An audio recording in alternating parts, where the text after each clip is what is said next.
সবাই স্ক্রিন দেখতে পাচ্ছ?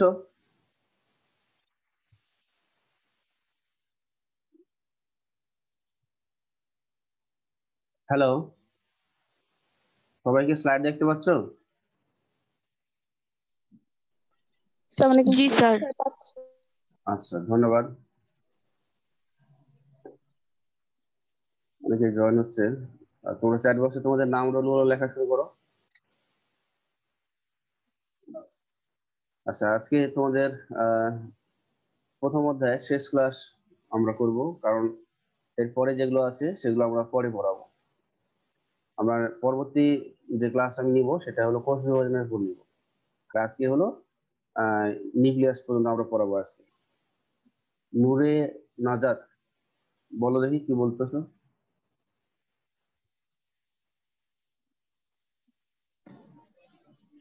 একজন হ্যান্ড রাইজ করে চল, কিছু বলতে চাও?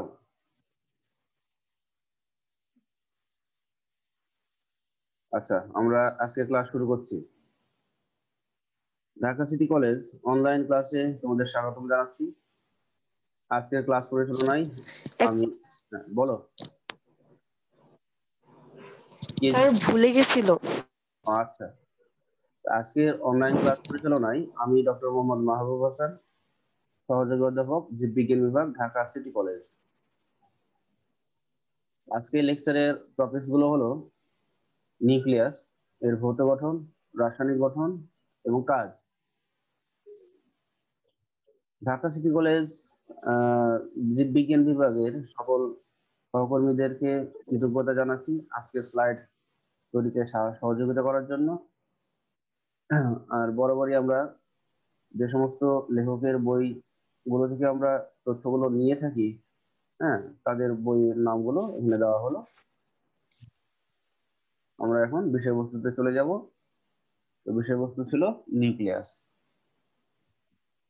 প্রকৃত কোষের প্রোটোপ্লাজমে অবস্থিত সর্বাপেক্ষা ঘন, প্রায় গোলাকার বা ডিম্বাকার বা চাকতি আকৃতির এবং দ্বিস্তরে বিশিষ্ট আবরণী বেষ্টিত যে অঙ্গাণুটি জীবের বংশগত পদার্থ বা ডিএনএ ধারণ ও বহন করে এবং কোষের যাবতীয় যৌগনিক কার্যাবলী নিয়ন্ত্রণ করে তাকে নিউক্লিয়াস বলে। হ্যাঁ, তাহলে এর আকার বিভিন্ন আকৃতি হতে পারে, ডিম্বাকার, গোলাকার, চাকতি আকার, এবং অবশ্যই একটা আবরণী দ্বারা আবৃত থাকবে, হ্যাঁ, দ্বিস্তরীয় আবরণী। এবং এরা কি ধারণ করবে? বংশগত পদার্থ ধারণ করবে এবং জৈবনিক কার্যাবলী নিয়ন্ত্রণ করবে। নিউক্লিয়াসকে কোষের মস্তিষ্ক, প্রাণকেন্দ্র, কেন্দ্রিকা ইত্যাদি নামেও অভিহিত করা হয়। তাহলে নিউক্লিয়াসের বিভিন্ন নাম: প্রাণকেন্দ্র, মস্তিষ্ক, কেন্দ্রিকা। আবিষ্কার: রবার্ট ব্রাউন 1831 সালে অর্কিড পত্রকোষে নিউক্লিয়াস আবিষ্কার ও নামকরণ করেন। সংখ্যা ও বিস্তৃতি: প্রতি কোষে সাধারণত একটি নিউক্লিয়াস থাকে। আদি কোষে কোনো নিউক্লিয়াস থাকে না। তাহলে আদি কোষে কোনো নিউক্লিয়াস থাকবে না, কিন্তু ওখানে কি থাকবে? যে ডিএনএ থাকবে। ডিএনএটাই নিউক্লিয়াসের প্রতিনিধি হিসেবে কাজ করে। অনেক কোষে একাধিক নিউক্লিয়াসও থাকতে পারে, যেমন কিছু শৈবাল ছত্রাকে দেখা যায়, যেমন ভাউচেরিয়া, বট্রিডিয়াম, তারপর হলো সিরোপ্লিয়া ইত্যাদি নামক শৈবালে একের অধিক নিউক্লিয়াস আছে। আবার পেরিসিলিয়ামের কোষগুলোতে, এটা একটা ছত্রাক, হ্যাঁ, এই ছত্রাকে কোষগুলোতে অনেক নিউক্লিয়াস থাকে। তো এই যে আমরা যেটা বললাম যে বহু নিউক্লিয়াস বিশিষ্ট কোষ, যেটা এই বহু নিউক্লিয়াস বিশিষ্ট এই কোষ বা এই গঠনটাকে আমরা বলবো সিনোসাইট। তাহলে আমরা কি বললাম? একটা কোষের মধ্যে যদি একাধিক নিউক্লিয়াস থাকে তখন তাকে আমরা বলবো সিনোসাইট। এটা কাজের ক্ষেত্রে বলবো, উদ্ভিদ কোষের ক্ষেত্রে বলবো। যদি একই ঘটনা প্রাণী কোষে হয়, তাহলে প্রাণীর একটা কোষের যদি একের অধিক নিউক্লিয়াস থাকে তখন তাকে আমরা বলবো প্লাজমোডিয়াম। আমরা যেহেতু উদ্ভিদ পড়াচ্ছি এই জন্য উদ্ভিদের কথাটা এখানে দেওয়া আছে, প্লাজমোডিয়াম কথাটা লেখা নাই। তাহলে বহু নিউক্লিয়াস যুক্ত কোষকে উদ্ভিদের ক্ষেত্রে আমরা বলবো সিনোসাইট, আর বহু নিউক্লিয়াস যুক্ত প্রাণী কোষকে বলবো প্লাজমোডিয়াম। তাহলে সিনোসাইট আর প্লাজমোডিয়াম সবাই বুঝতে পেরেছো? কখন সিনোসাইট আর কখন প্লাজমোডিয়াম? জি স্যার। জি স্যার। কিছু সংখ্যক প্রকৃত কোষ যেমন শিব কোষ, মানুষের লোহিত রক্তকণিকা প্রভৃতিতে পরিণত অবস্থায় নিউক্লিয়াস থাকে না। তাহলে এই সমস্ত কোষগুলোতে নিউক্লিয়াস থাকবে না।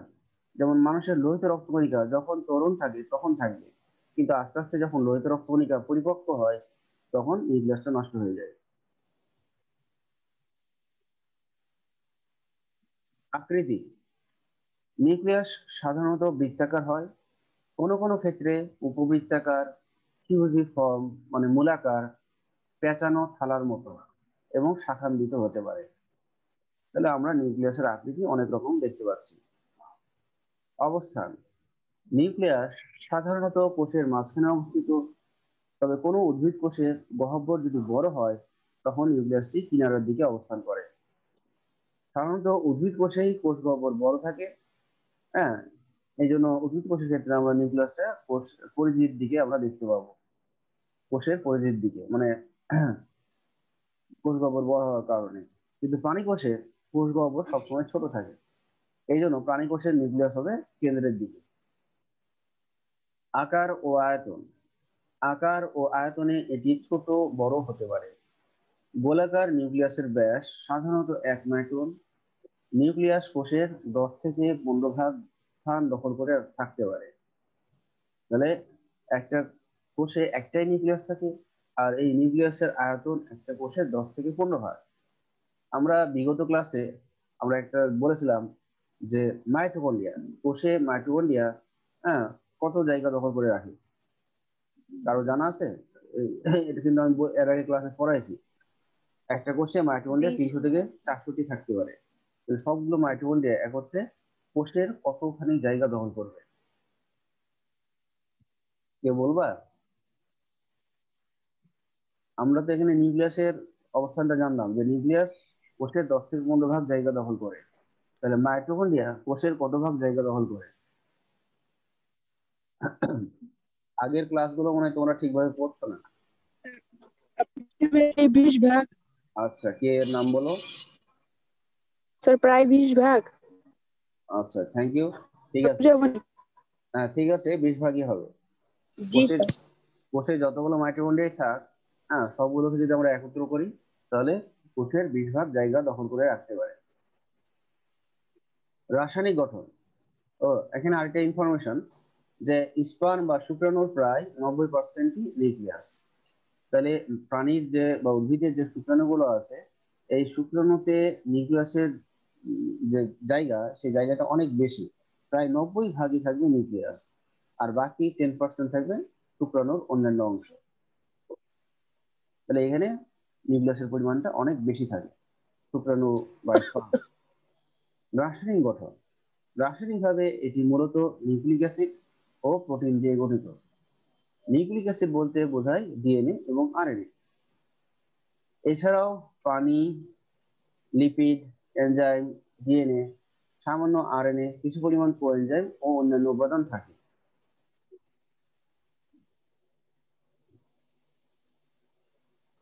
আচ্ছা, এবার আমরা আসবো নিউক্লিয়াসের কাজ।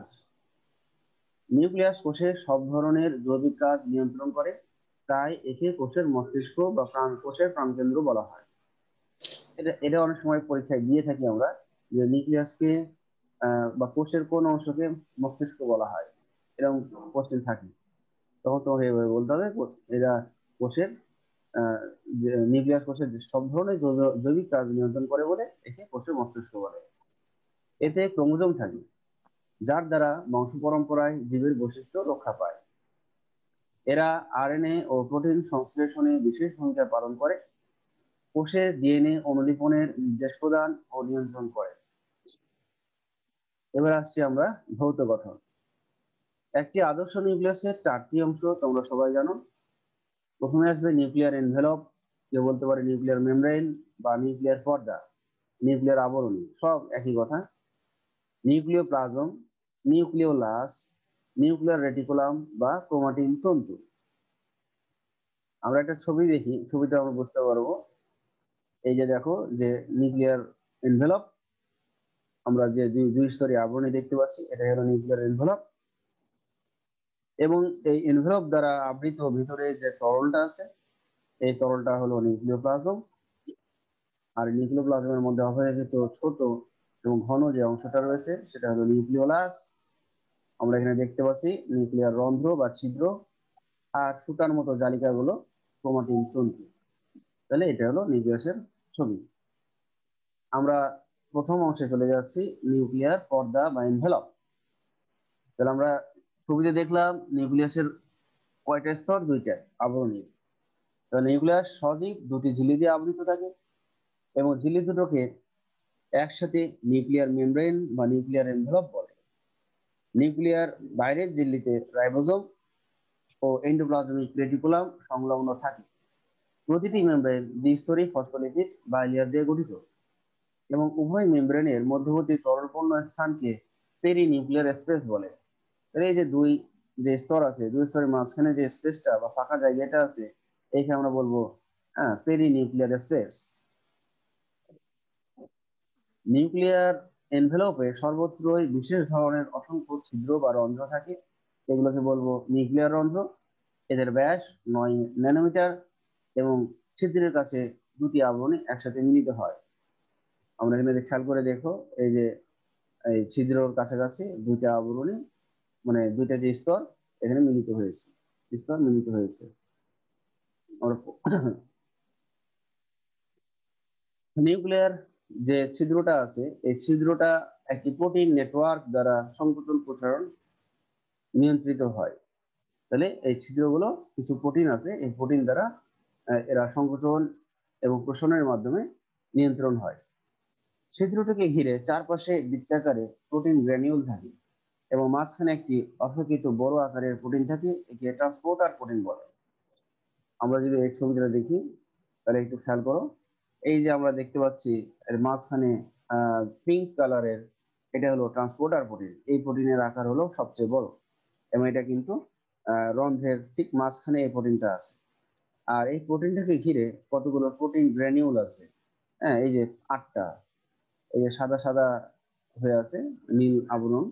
তো এটা হলো কি, এগুলো হলো প্রোটিন গ্র্যানিউল। তাহলে কয়টা প্রোটিন গ্র্যানিউল আছে? 8টা। আচ্ছা, এখানে আরো কাঠামোগুলো একটু বুঝে নাও। এগুলো কিন্তু নিউক্লিয়ার যে ঝিল্লি, এটা নিউক্লিয়ার ঝিল্লি বা এনভেলপ। এই নিউক্লিয়ার ঝিল্লি, এটাও নিউক্লিয়ার ঝিল্লি, ডান পাশে একটা নিউক্লিয়ার ঝিল্লি আছে, বাম পাশেও আছে। আর এদিকে আসলে যেটা নিচের দিকে সেটা হলো সাইটোসোল, আর যেটা উপরের দিকে আমরা দেখাচ্ছি ফাঁকা জায়গাটা সেটা হলো নিউক্লিয়াসের অভ্যন্তর। হ্যাঁ, মানে ঝিল্লি দ্বারা আবৃত যে অভ্যন্তর সেটাকে বলা হয়েছে নিউক্লিয়াসের অভ্যন্তর। তাহলে এই যে আমরা ঝিল্লি দেখতে পাচ্ছি, এখানে সবুজ বলে দুইটা অংশ দেখতে পাচ্ছি আমরা। এই প্রোটিনের নাম হলো অ্যাঙ্কর প্রোটিন। কি নাম? Anchor protein. তাহলে এদিকেও অ্যাঙ্কর প্রোটিন আছে, এই ঝিল্লিতেও একটা অ্যাঙ্কর প্রোটিন আছে। দুই অ্যাঙ্কর প্রোটিন ট্রান্সপোর্টার প্রোটিনকে ধরে রেখেছে। আর এই যে এখানে আমরা প্রোটিন গ্র্যানুল দেখতে পাচ্ছি, এই প্রোটিন গ্র্যানুল গুলো স্পোকের সাহায্যে যুক্ত আছে। এই যে স্পোক, এই যে কালো কালো হয়েছে, এগুলো হলো স্পোক। আর উপরের দিকে একটা ফাইবার খাঁচা আছে, এই ফাইবার খাঁচার সাথে স্পোকের মাধ্যমে এই প্রোটিন গুলো ঝুলে থাকে। তাহলে আমরা এবার বর্ণনায় যাই। তাহলে আমরা যেটা বললাম, তাহলে ছিদ্রটিকে ঘিরে চারপাশে বৃত্তাকার প্রোটিন গ্র্যানুল থাকে, মাঝখানে একটি অপেক্ষিত বড় আকারের প্রোটিন থাকে, একে ট্রান্সপোর্টার প্রোটিন বলে। অ্যাঙ্কর প্রোটিন দ্বারা ট্রান্সপোর্টার প্রোটিন নিউক্লিয়ার এনভেলপের সাথে যুক্ত থাকে। বৃত্তাকার প্রোটিনগুলো স্পোক দ্বারা পরস্পর সংযুক্ত থাকে। প্রোটিনের সাব ইউনিট এবং ফাইবার থাকতে পারে। নিউক্লিয়াসের ভেতরের দিকে একটি ফাইবার খাঁচার মাধ্যমে সবগুলো প্রোটিন একসাথে ঝুলে থাকে। আমরা এই কথাটুকু একটু আগে বুঝলাম। তাহলে মোট 8টি প্রোটিন গ্র্যানিউল থাকে, এটাও আমি বলেছি। এই 8টি প্রোটিন গ্র্যানিউল দ্বারা ছিদ্রটি নিয়ন্ত্রিত হয়। তাহলে কেন্দ্রীয় যে প্রোটিনটা আছে মানে ট্রান্সপোর্টার প্রোটিন, এই প্রোটিনটা কি করবে? বিভিন্ন দ্রব্য, বিশেষ করে বড় অণু যেমন আরএনএ, নিউক্লিয়াসের ভেতর থেকে বাইরে এবং বাইরে থেকে ভেতরে পরিবহনে প্রধান ভূমিকা পালন করে। তাহলে আমরা কি নিউক্লিয়ার রন্ধ্রের যে গঠনটা সেটা কি সবাই বুঝেছি? নিউক্লিয়ার রন্ধ্রের গঠন সবাই বুঝেছি? জি স্যার। আচ্ছা, থ্যাংক ইউ। স্যার হ্যাঁ বলো। হ্যাঁ বলো। স্যার বুঝতে পেরেছি। আচ্ছা, থ্যাংক ইউ। আচ্ছা, এখানে আবার দেখানো হয়েছে, এটাই হলো যে নিউক্লিয়াসের যে ছিদ্র, সেটা একটু মানে বড় করে দেখানো হয়েছে। এই যে এটা হলো সেই ছিদ্রটা, ঠিক আছে? এই যে এখানে এখানে এই যে ছিদ্রটা এখানে বড় করে দেখানো হয়েছে।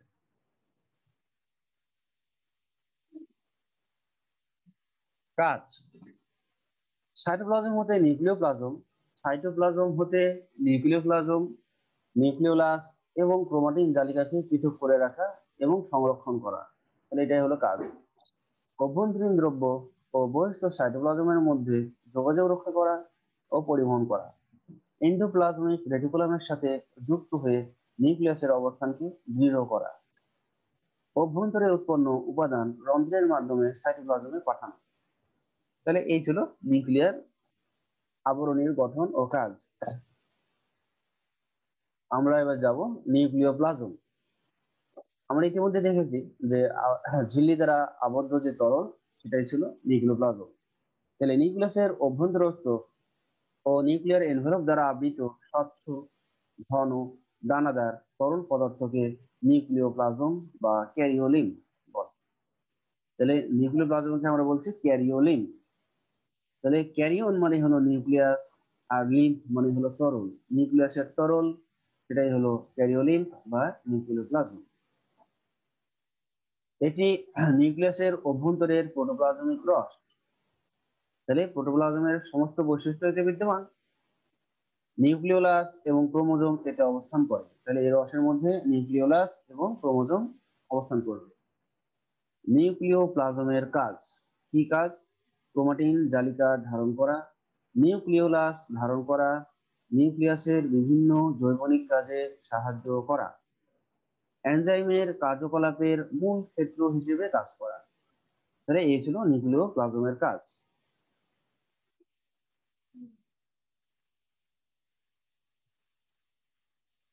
আচ্ছা, এবার আমরা 3 নম্বর অংশে যাব, সেটা নাম হলো নিউক্লিওলাস। আমরা ছবিতে দেখেছিলাম নিউক্লিওলাস। তাহলে নিউক্লিওলাস হলো নিউক্লিয়াসের অভ্যন্তরে অবস্থিত ক্ষুদ্র অপেক্ষিত ঘন গোলাকার বস্তুকে নিউক্লিওলাস বলে। তাহলে বিজ্ঞানী ফন্টানা 1781 সালে সর্বপ্রথম নিউক্লিয়াসের অভ্যন্তরে এটি দেখতে পান। আবিষ্কারক হলে ফন্টানা। আর এর নামকরণ করেন 1840 সালে বোম্যান। তাহলে নিউক্লিওলাসের আবিষ্কারক ফন্টানা, আর নামকরণ করেন হলো বোম্যান। অবস্থান, নিউক্লিওলাস সাধারণত নির্দিষ্ট ক্রোমোজোমের একটি নির্দিষ্ট স্থানে লাগানো থাকে। ক্রোমোজোমের যে স্থানটিতে এটি লাগানো থাকে সেই স্থানটিকে বলা হয় স্যাট বা স্যাটেলাইট। তাহলে নিউক্লিওলাস ক্রোমোজোমের যে স্থানে লাগানো থাকবে সেই অংশটিকে বলবো স্যাট বা স্যাটেলাইট বলতে পারি আমরা। অনেকে আবার বলতে পারে স্যাট ক্রোমোজোম, এটাও বলে। তাহলে স্যাট নামক অংশে নিউক্লিওলাস সংযুক্ত থাকে। নিউক্লিওলাসের সংখ্যা, প্রতি নিউক্লিয়াসে সাধারণত একটি নিউক্লিওলাস থাকে। সাধারণত যেসব কোষে প্রোটিন সংশ্লেষণ হয় না সেসব কোষে নিউক্লিয়াসে নিউক্লিওলাস থাকে না। তাহলে যেসব কোষে প্রোটিন তৈরি হবে না তাদের কোষে নিউক্লিওলাস থাকবে না। আবার যেসব কোষে প্রোটিন সংশ্লেষণ বেশি পরিমাণে হয় সেসব কোষে নিউক্লিয়াসে একাধিক নিউক্লিয়াস থাকতে পারে।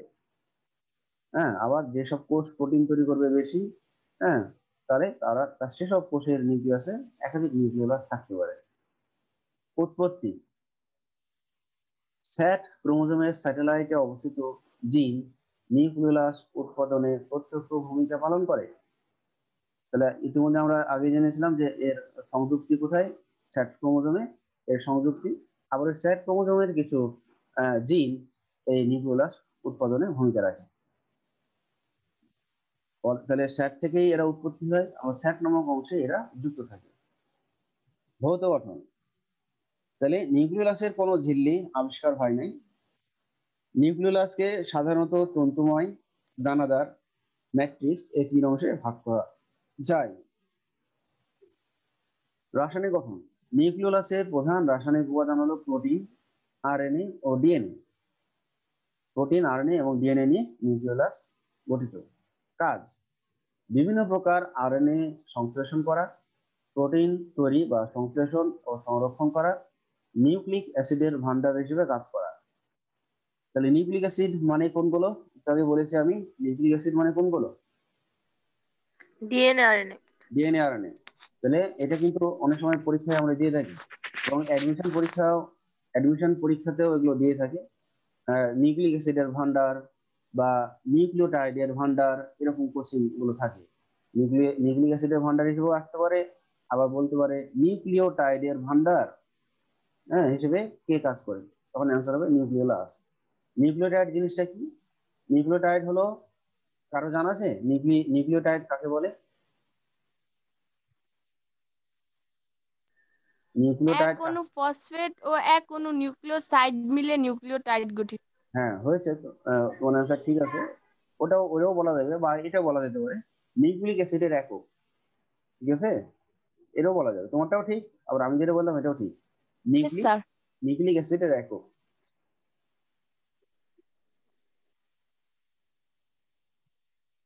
আচ্ছা, এবার আমরা আসবো নিউক্লিয়াসের 4 নম্বর অংশ। 4 নম্বর অংশ ছিল নিউক্লিয়ার রেটিকুলাম বা ক্রোমাটিন তন্তু।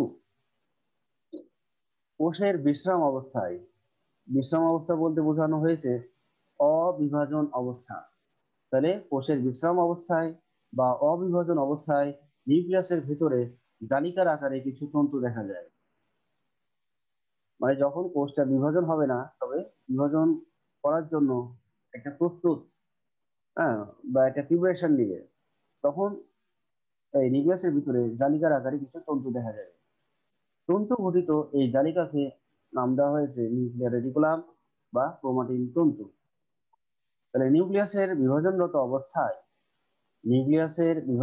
অবস্থায় বা পর্যায়ের মধ্যক অবস্থায় যে অংশ বা বস্তু ফুলহীন রং নেয়, সেই বস্তুকে বলা হয় ক্রোমাটিন।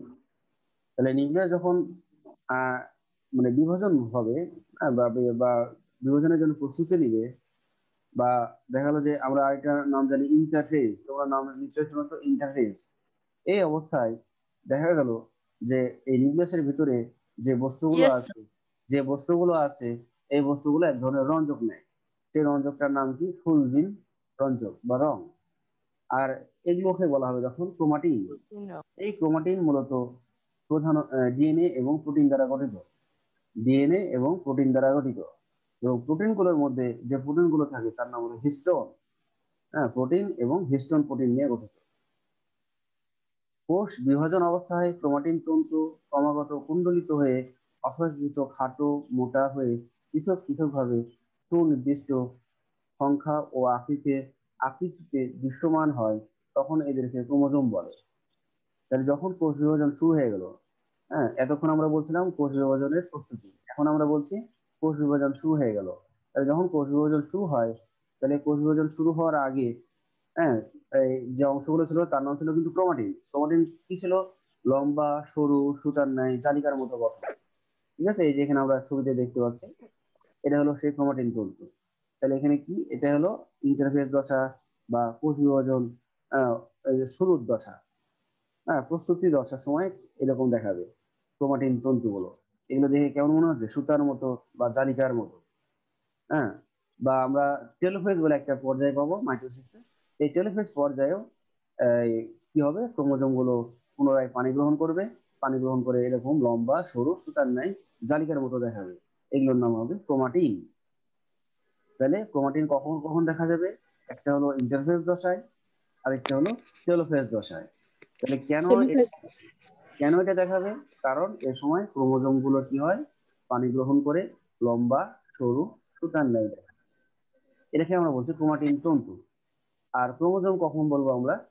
যখন কোষ বিভাজন শুরু হয়ে যায়, মানে প্রোফেজ দশা শুরু হয়ে যায়, প্রোফেজ ক্রোমেটাফেজ এগুলো দশা যখন শুরু হয়ে যায়, তখন কি হয়, ক্রোমাটিন তন্তুগুলো পানি ত্যাগ করে বা ডিহাইড্রেশন ঘটে, ক্রোমোজোম থেকে পানি বের হয়ে যায়। তাহলে ক্রোমোজোম থেকে যদি পানি বের হয়ে যায়, তাহলে ক্রোমোজোম গুলো ক্রমান্বয়ে কি হবে, সংকুচিত হবে, সংকুচিত হবে এবং কুণ্ডলিত হবে। কারণ এই এগুলো তো সুতার মতো একটা জালিকা। তাহলে যখন মনে করো যে পানিগুলো বের হয়ে যাচ্ছে, তখন কি হবে, এই সংকুচিত হবে এবং সুতাগুলো ক্রমান্বয়ে কুণ্ডলিত হবে, এবং কুণ্ডলিত হয়ে ছোট, খাটো এবং মোটা দেখাবে। তখন সেটাকে আমরা বলবো ক্রোমোজোম। তাহলে ক্রোমোজোম কখন দেখা যাবে? ক্রোমোজোম হল যখন কোষ বিভাজন শুরু হয়ে গেল, তখন সেই ক্রোমাটিন শুরু। তন্তুগুলো বলছি ক্রোমোজোম।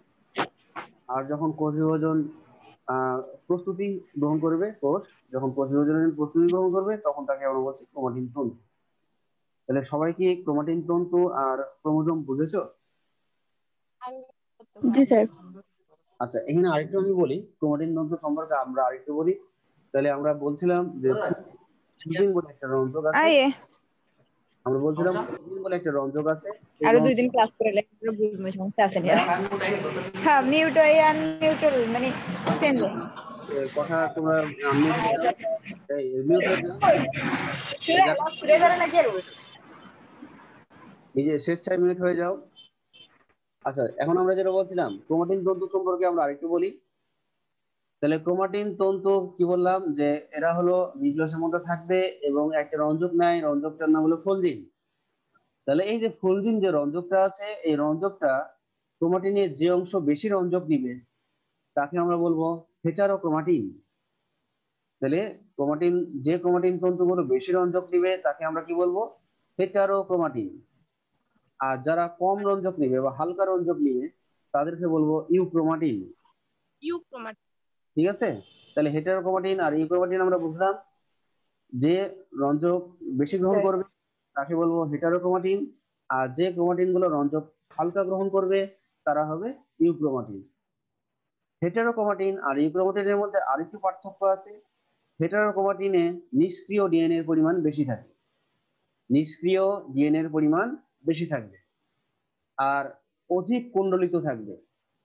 তাহলে হেটারোক্রোমাটিনের বৈশিষ্ট্যগুলো কি কি? হেটারোক্রোমাটিনের বৈশিষ্ট্যগুলো হলো রঞ্জক বেশি নিবে, কুণ্ডলিত বেশি থাকবে আর নিষ্ক্রিয় ডিএনএ এর পরিমাণ বেশি। আবার ইউক্রোমাটিনের ক্ষেত্রে কি হবে? ইউক্রোমাটিন হবে রঞ্জক পদার্থ কম নিবে, হালকা নিবে, নিষ্ক্রিয় ডিএনএ এর পরিমাণ কম, স্যার। নিষ্ক্রিয় ডিএনএ এর পরিমাণ কম থাকবে, ঠিক আছে, আর কম কুণ্ডলিত থাকবে। তাহলে হেটারোক্রোমাটিন আর ইউক্রোমাটিন পার্থক্য সবাই বুঝলা? জি স্যার। জি স্যার। আচ্ছা, তাহলে আমরা ক্রোমাটিন, ক্রোমোজোম এগুলোর বিষয়ে আমরা জানলাম। আমরা আরেকটা কোশ্চেন করি। এই কোশ্চেনটা হলো যে জিন, ডিএনএ, নিউক্লিওটাইড, তারপর হলো ক্রোমোজোম, এই জিনিসগুলো কি?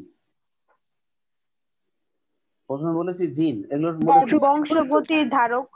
না, আমি সম্পর্ক বলেছি। মনে করো যে জিন, তারপরে নিউক্লিওটাইড, ডিএনএ, তারপরে ক্রোমোজোম, এগুলোর মধ্যে কি সম্পর্ক? এক কথায় সম্পর্ক হলো বোঝাও, যারা পারবা।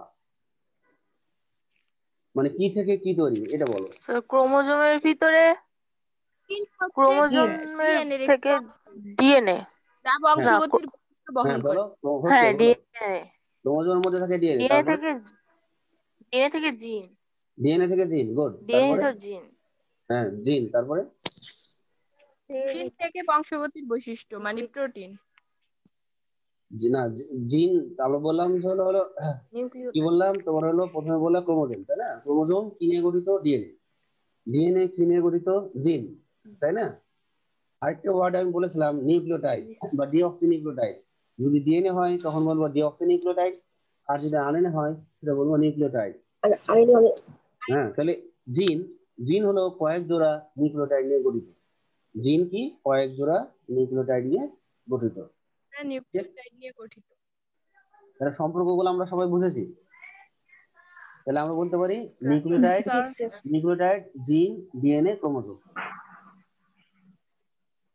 তাহলে প্রত্যেক নিউক্লিয়াসেই সাধারণত সাধারণত প্রজাতির বৈশিষ্ট্য অনুসারে নির্দিষ্ট সংখ্যক ক্রোমোজোম থাকে। যেমন আমরা জানি মানুষের ক্ষেত্রে ডিপ্লয়েড কোষে ক্রোমোজোম হলো 46টি, ধানের ক্ষেত্রে আছে 24টি, আবার গরুর ক্ষেত্রে আছে 60টি, এরকম। প্রতিটি ক্রোমোজোমে এক বা একাধিক সেন্ট্রোমিয়ার, 2টি ক্রোমাটিড এবং কোনো কোনো ক্রোমোজোমে স্যাটেলাইট থাকে। তাহলে যাদের দেখা যাবে যে নিউক্লিওলাস নাই তাদের স্যাটেলাইটও নাই। তাহলে যেসব নিউক্লিয়াসে নিউক্লিওলাস নাই তাদের ক্ষেত্রে দেখা যাবে স্যাটেলাইটও থাকে। এই জন্য বলছে কোনো কোনো ক্রোমোজোমে স্যাটেলাইট থাকে। হ্যাঁ, যাদের নিউক্লিয়াস হবে তাহলে বুঝতে হবে তাদের স্যাটেলাইটও আছে। ক্রোমোজোমে জিন অবস্থিত এবং জিনগুলোই প্রজাতির চারিত্রিক বৈশিষ্ট্য প্রকাশের জন্য দায়ী। আচ্ছা, এবার আসছে ক্রোমাটিড তন্তুর রাসায়নিক গঠন। রাসায়নিকভাবে প্রতিটি ক্রোমোজোম ডিএনএ, আরএনএ, হিস্টোন, নন হিস্টোন প্রোটিন দিয়ে গঠিত। এছাড়া কিছু ক্যালসিয়াম এবং ম্যাগনেসিয়াম ধাতু আছে। কাজ: বংশগতির বৈশিষ্ট্যের ধারক ও বাহক হিসেবে কাজ করে। 2 নম্বর, মিউটেশন, প্রকরণ, সৃষ্টি ইত্যাদি কাজে মুখ্য ভূমিকা পালন করে। আচ্ছা, এই হলো তাহলে নিউক্লিয়াসের গঠন ও বিভিন্ন অংশের গঠন ও কাজ শেষ হলো। মিউটেশন কি? মিউটেশনটা ভালো কোশ্চেন করেছো। মিউটেশনটা হলো, আমরা জানি ডিএনএ অসংখ্য কি নিয়ে গঠিত? ডিএনএ অসংখ্য কি নিয়ে গঠিত? ডিএনএ অসংখ্য নিউক্লিওটাইড নিয়ে গঠিত।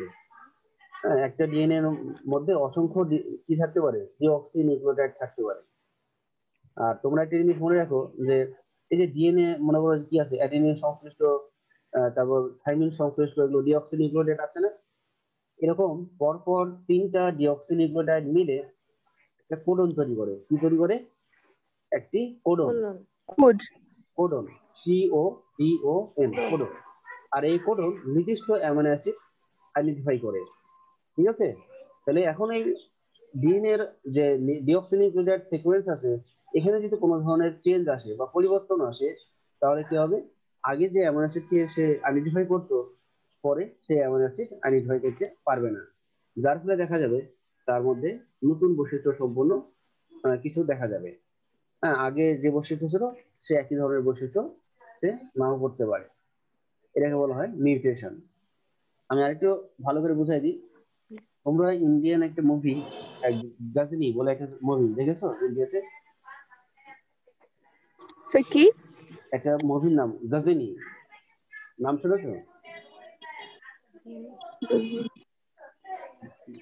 না স্যার। নাম শোনো নাই? আচ্ছা, আমি বানানটা লিখে দিচ্ছি, দেখো। এবার বুঝতে পারছো? স্যার দেখেছি। আচ্ছা, কে ছিল? স্যার আমির খান ছিল। আচ্ছা, গুড। তাহলে এখন ওই মুভিতে দেখা যায় যে আমির খানের মাথার পিছনে হাতুড়ি দিয়ে আঘাত দেয়, মনে আছে? জি স্যার। হ্যাঁ, এই আঘাত দেওয়ার কারণে তার ব্রেনের কিছু ডিএনএ, হ্যাঁ, ওখানে মিউটেশন ঘটেছে। হ্যাঁ, ব্রেনের যে ডিএনএ ছিল সেখানে যে ডিঅক্সিনিউক্লিওটাইড ছিল, সেখানে ডিঅক্সিনিউক্লিওটাইডে কিছু পরিবর্তন হয়। এ এর জায়গায় হয়ে গেছে টি, বা টি এর জায়গায় হয়ে গেছে এ, বা সি এর জায়গায় হয়ে গেছে জি, জি এর জায়গায় হয়ে গেছে সি। হ্যাঁ, এরকম এরকম পরিবর্তন গুলোই হলো মিউটেশন। যার ফলে তার কি হয়েছিল, আগে সে সবকিছু মনে রাখতে পারতো, তার মেমোরি ভালো ছিল। কিন্তু যখন আঘাত পায়, আঘাত পাওয়ার পরে তার একটা ডিজিজ হয়। ডিজিজটার নাম কি? আঘাত পাওয়ার পরে তার একটা ডিজিজ হয়, রোগ হয়। সে রোগটার নাম ছিল শর্ট টাইম মেমোরি লস। ঠিক আছে? মানে 15 মিনিট আগে সে যা করতো সেটা ভুলে যেত। হ্যাঁ, এই জন্য সে ডায়েরিতে সেটা লিখে রাখতো। বুঝলা? জি স্যার।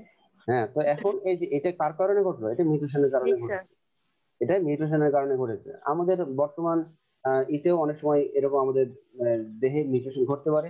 হ্যাঁ, ড্রাগ রিয়াকশনের কারণে বা মানসিক বা দৈহিক কোনো আঘাতের কারণে আমাদের এরকম ঘটতে পারে।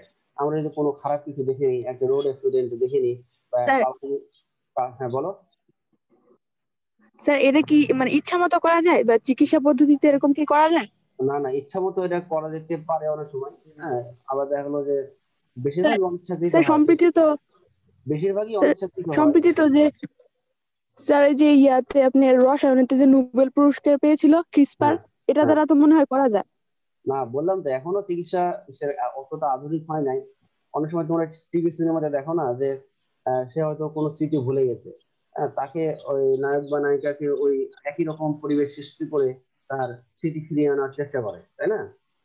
হ্যাঁ, এরকম এরকম কিছু টেকনিক আছে। হ্যাঁ, তবে সবসময় সফল হবে এটাও কিন্তু ঠিক না, নাও হতে পারে। আচ্ছা, আমরা এবার একটা নমুনা প্রশ্নে যাই।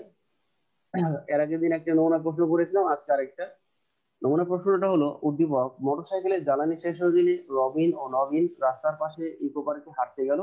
বাণিজ্য বিভাগে পড়ুয়া নবীন আনমনে একটি ফুলের গাছ তুলে ফেললে গাছটির পাতা, ফুল, কাণ্ড এবং মূলের ভিন্ন ভিন্ন বর্ণ দেখে বিজ্ঞান বিভাগে পড়ুয়া রবিনকে এর কারণ জিজ্ঞাসা করলো। রবিন হলো বিজ্ঞান পড়ুয়া আর নবীন হলো বাণিজ্য পড়ুয়া। এখন প্লাজমোডেজমাটা কাকে বলে? প্লাজমোডেজমাটার সংজ্ঞা আমরা জানি যে পাশাপাশি দুটি কোষের কোষপ্রাচীরের খুব সংলগ্ন এলাকায় যে সূক্ষ্ম সূক্ষ্ম সাইটোপ্লাজমিক সূত্রক দ্বারা সংযোগ তৈরি হয় তাকে বলবো প্লাজমোডেজমাটা। খ নাম্বার, নিউক্লিয়াসকে কেন কোষের ব্রেন বলা হয়ে থাকে? আমরা একটু আগে বললাম। কোষের ব্রেন বলা হয়। হ্যাঁ বলো, কে বলতে পারবে এটা? কোষের যাবতীয় কার্যাবলী নিয়ন্ত্রণ করে। হ্যাঁ হ্যাঁ, নিউক্লিয়াস কোষের যাবতীয় কার্যাবলী নিয়ন্ত্রণ করে বলে। জৈবিক কার্যাবলী, যাবতীয় জৈবিক কার্যাবলী নিয়ন্ত্রণ করে। আবার এটা বলতে পারো বংশগতি বৈশিষ্ট্য ধারণ করে। রবিনকে গাছের বিভিন্ন অঙ্গের বর্ণ সম্পর্কে কি ব্যাখ্যা দিয়েছিল? তাহলে এটার কারণটা কি হবে বলো তো? প্লাস্টিক। তাহলে কারণটা হবে প্লাস্টিক। আমরা জানি প্লাস্টিক তিন ধরনের আছে, লিকোপ্লাস্ট, ক্রোমোপ্লাস্ট, ক্লোরোপ্লাস্ট। যেহেতু এখানে বলছে রঙিন, এখানে কার কথা আসবে? রঙিন বলতে গেলে ক্রোমোপ্লাস্ট। ঠিক আছে, ক্রোমোপ্লাস্ট, ক্লোরোপ্লাস্ট আর ক্লোরোপ্লাস্ট হলো সবুজ। ঠিক আছে, তাহলে লিকোপ্লাস্ট তো বর্ণহীন, তাহলে এই ক্রোমোপ্লাস্ট আর ক্লোরোপ্লাস্ট সম্পর্কে লিখতে হবে। ঘ নাম্বার, উদ্দীপকে উল্লেখিত জ্বালানির মাধ্যমে উৎপন্ন শক্তি ও ইঞ্জিনের সাথে সাদৃশ্যপূর্ণ গঠন কোষীয় পর্যায়ে পরিলক্ষিত হয় কিনা কারণ সহ বুঝিয়ে লিখুন। তাহলে ওখানে জ্বালানির সাথে তুলনা করা হয়েছে কোষের একটা অঙ্গাণুকে, সেই অঙ্গাণুর নাম কি? মাইটোকন্ড্রিয়া। হ্যাঁ, তাহলে এখানে বলতে হবে মাইটোকন্ড্রিয়া, এটা লিখতে হবে। মাইটোকন্ড্রিয়া লেখার জন্য তোমার এক, তারপর মাইটোকন্ড্রিয়ার গঠন সম্পর্কে লিখবা, আর শেষে কারণ মানে কেন মাইটোকন্ড্রিয়াকে জ্বালানির সাথে তুলনা করা হলো সেটা বলতে হবে। যে ফিনিশিং এভাবে হবে যে মাইটোকন্ড্রিয়াতে ইলেকট্রন ট্রান্সপোর্ট সিস্টেম, তারপরে হলো ফ্যাটি অ্যাসিড চক্র, ক্রেবস চক্র, তারপর অ্যাসিটাইল কোয়ে ইত্যাদি প্রক্রিয়ার মাধ্যমে কি তৈরি হয়? এটিপি উৎপন্ন হয়, NADH উৎপন্ন হয়, FADH উৎপন্ন হয়। এগুলো সব রাসায়নিক শক্তি। আর এই রাসায়নিক শক্তি বার্ন বা জারিত হওয়ার মাধ্যমে কি উৎপন্ন হবে? শক্তি পাওয়া যাবে। মানে এটিপি থেকেও শক্তি পাওয়া যাবে, NADH থেকেও শক্তি পাওয়া যাবে, আবার FADH থেকেও শক্তি পাওয়া যাবে। তাই ফিনিশিং এ তখন এটা বলে দিতে হবে। তাহলে আমরা প্রথম চ্যাপ্টারের আমরা এই পর্যন্তই পড়লাম, নিউক্লিয়াস পর্যন্ত পড়লাম। আর এরপরে যে নিউক্লিক অ্যাসিড গুলো আছে এগুলো আমরা কোষ রসায়ন যখন পড়াবো, কোষ রসায়ন চ্যাপ্টার পড়ানোর পর আবার এখানে ফিরে আসবো। আর আমরা নেক্সট ক্লাসে আমরা সামনে যে মঙ্গলবারে ক্লাস আছে সেই ক্লাসে আমরা চলে যাব কোষ বিভাজন চ্যাপ্টারে। আচ্ছা, এবার কারো কোনো সমস্যা থাকলে বলো। স্যার ফুলজিন রংটা এটা কেমন রং? এটা ফুলজিন রঞ্জকটা যে তোমার এটা কি বলা যায়, পার্পল কালার। ওই প্র্যাকটিক্যাল যখন তোমরা করবা তখন এই ফুলজিনের মতো অনেক রঞ্জক দেখতে পাবে। ইওসিন বলে একটা রঞ্জক, নাম শুনেছো? ইওসিন? না স্যার। আচ্ছা, যখন প্র্যাকটিক্যালি হয়তো যদি পরিস্থিতি ভালো হয় তাহলে দেখবা যে ইওসিন বলে একটা রঞ্জক আছে, ওটাও অনেকটা পার্পল কালারের। এই ফুলজিন রঞ্জকটাও পার্পল কালার। আর কারো কোনো প্রশ্ন? আচ্ছা, ক্রোমাটিন তন্তু তাহলে কোন সময় দেখা যাবে? স্যার অবিভাজন পূর্বে। ইন্টারফেজ, অ্যান্সার হবে ইন্টারফেজ, আরেকটা হবে টেলোফেজ। তাহলে এই সময় ক্রোমাটিন তন্তু বৈশিষ্ট্য কেমন দেখাবে? লম্বা, সরু, সুতার মতো। কেন দেখাবে?